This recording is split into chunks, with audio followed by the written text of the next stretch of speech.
Well, it's been 2 weeks since rioters at UC Berkeley used violence to force the cancellation of a speech by Milo Yiannopoulos. Most people were appalled by what happened, but Yvette Flarka is not among those people. Besides working as a public school teacher in California, she is the national organizer for the Coalition to Defend Affirmative Action, Integration, and Immigrant Rights, and Fight for Equality by Any Means Necessary. BAM is the acronym. Flarka is willing to integrate violence into her political agenda, as you can see from this clip of her disrupting a rally last summer in Sacramento.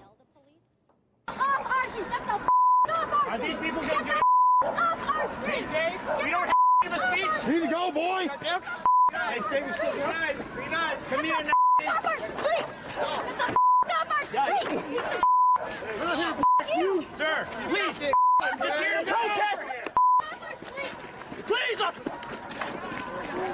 stand down. Get out. Get back. Flarka helped organize the Berkeley protests, and she says activists ought to copy its tactics for other speakers and events around the country. Yvette Flarka is with us now. Yvette, thanks a lot for joining us. So you did a bunch of interviews after, and you were asked about this, and you were, to your credit, I think, very straightforward about it and unapologetic, and you said, yeah, this guy was a fascist, Milo's a fascist, and we shut him down. You didn't pretend otherwise. We shut him down, and that's what you do with fascists. I think I'm characterizing what you said correctly. Just so we can understand the standard here, what is a fascist? So a fascist is someone who's organizing a mass movement that's attacking women, immigrants, black people, other minority groups in a movement of genocide. That's what a fascist is. Okay. So it's someone who's committing violence? And it's someone who's committing violence and who's trying to organize other people to commit violence. Okay. And Milo Yiannopoulos is a fascist. Okay. So he's committed acts of violence against the protected groups you mentioned? Well, what he's doing is he's trying to be the youth face and the token that other people who are organizing violence try to hide behind. And so in all of his talks all over the country, what Yiannopoulos has done is whip up a whole lynch mob mentality where people who come to see him or his supporters not only agree with his views, but also attack other people. And that was certainly true in Washington State when one of his supporters came and actually shot an anti-fascist protester. But in Berkeley, we made sure that didn't happen because we were able to shut him down. So, but you're conceding that Milo himself has not committed acts of violence, and nor has he incited violence by the legal definition. He'd be in jail if he did. But you're saying that because people who agree with him have committed violence, he should not be allowed to speak.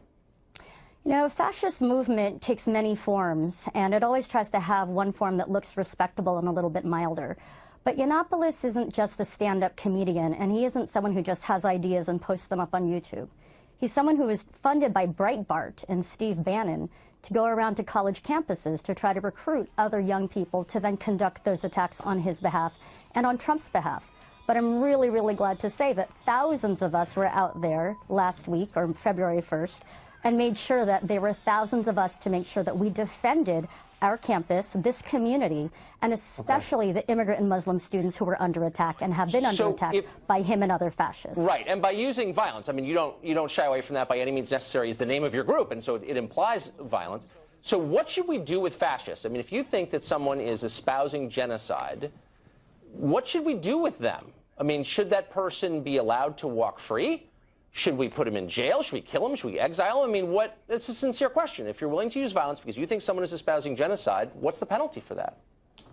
Well, first we've got to make sure we nip it in the bud, and we make sure that they're not allowed to recruit and act as if it's respectable to call for the mass murder of millions of people, in fact, millions who make up the majority of people in this nation at this point.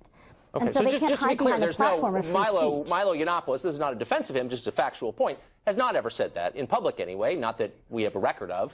There's no evidence that he has called for the genocide of anybody, as you know, but you're saying by transference in some way, he inspires people who believe that, I guess. But you're not getting my question. Like, what do you say nip in the bud? Should he be allowed to go on the subway and talk to the guy next to him about perhaps joining his movement? Or should he be allowed to talk to people in restaurants? Or what should we do with the fascist who you believe is inspiring genocide? So first of all, the alt-right is a neo-fascist movement, and they're trying to hide behind some softer versions of their more open counterparts who identify themselves as Nazis. But they're still part of the same movement, first of all. Second of all, when someone is trying to speak at a campus or at a rally, they're doing it not just because they have an opinion, but someone like Yiannopoulos or any other alt-righter or fascist or neo-fascist is doing it to recruit other people.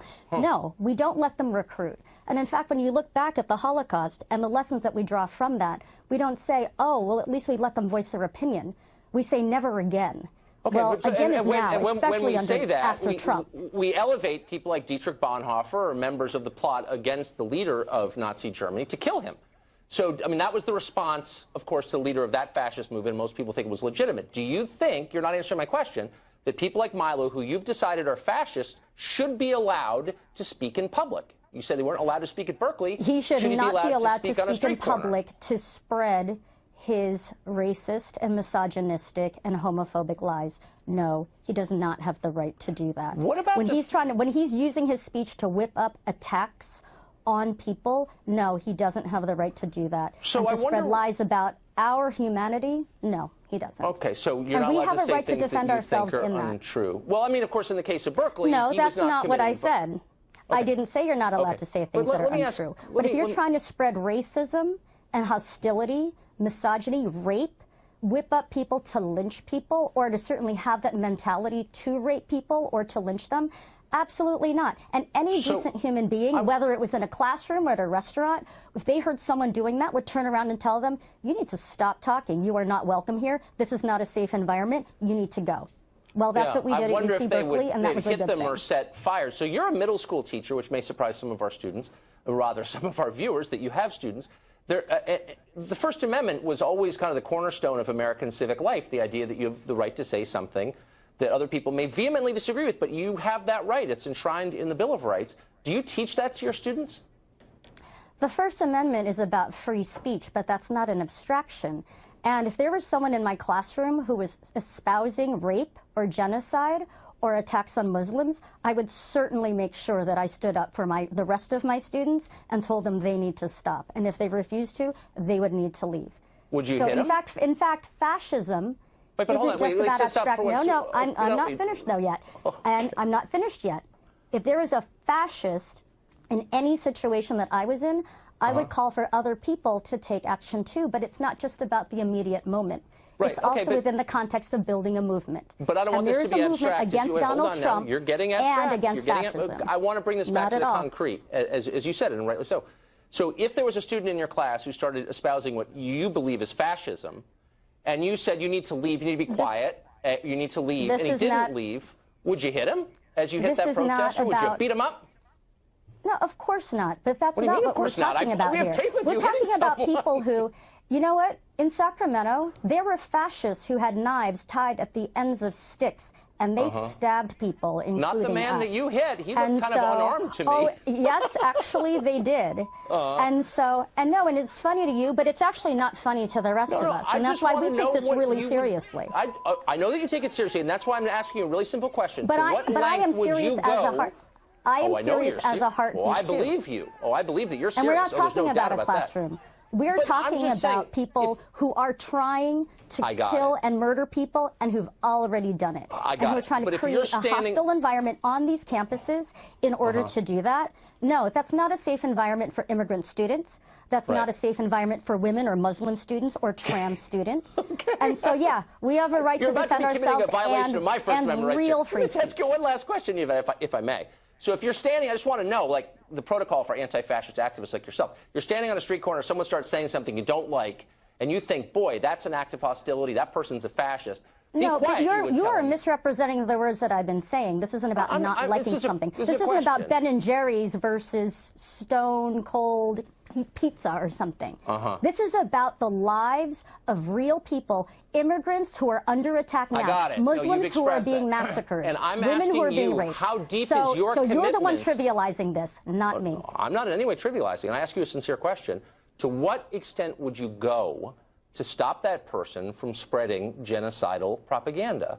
I would call for people to counter-protest, to stand up, and to shut down any But what do you mean by shut down? Recruit and organize. Like, what if I want to keep talking? I'm saying something that you find appalling, but you know what? I've got a First Amendment right. I'm an American. What would you do? So a bunch of people come and say, stop that. I say, no, I'm not going to stop that. I'm an American. What are you going to do next? You know, the First Amendment, you want to talk about the First Amendment? Coretta Scott King's letter wasn't allowed to be read on the floor of the Senate last week. under the Constitution in the Well, Senate. that's exactly and what yet, happened. And yet, at the same time, you you're might the wanna one then keep up who's the little- actually okay. trying to defend someone like a fascist speaking and Okay. recruiting at a college campus. All right, Yvette, I'm we're proud out of to say time. that we all I don't stood want up to and we abridge shut your him down. speech rights. All right, thanks for coming on.